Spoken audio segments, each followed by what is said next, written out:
السلام علیکم۔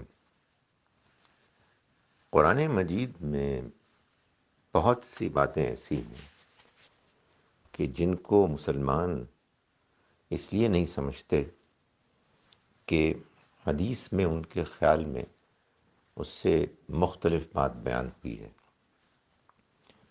قرآن مجید میں مثال کے طور پر اس بات پر بہت زور دیا گیا ہے کہ ہم قرآن مجید کو سمجھ کر پڑھیں۔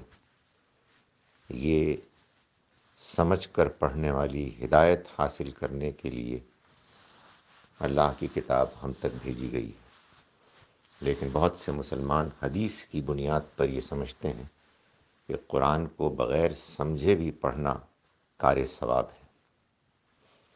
قرآن مجید میں سرے سے کوئی ذکر نہیں ہے، نہ تصویر کا نہ موسیقی کا۔ مسلمان حدیث کی روشنی میں سمجھتے ہیں کہ موسیقی بھی حرام ہے اور تصاویر، جانداروں کی تصاویر، آپ کے میرے والدین کی تصاویر، یہ بھی حرام ہے۔ قرآن مجید میں اللہ تعالیٰ نے یہ بات بیان فرمائی ہے کہ دین میں کوئی جبر نہیں ہے، ہر شخص کو اجازت ہے وہ جو چاہے دین اختیار کرے۔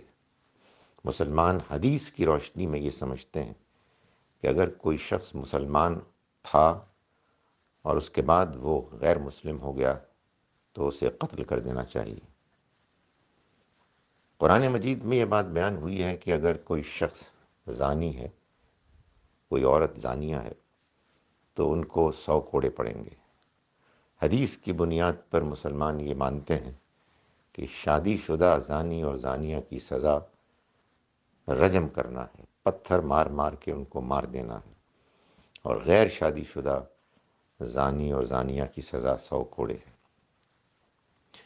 غرض یہ کہ ایک طویل فہرست ہے، طویل فہرست، جو ان باتوں کی ہے جن میں قرآن مجید ایک بات کہہ رہا ہے اور حدیث ایک دوسری بات کہہ رہی ہے، اور لوگ حدیث کی بات کو مانتے ہیں۔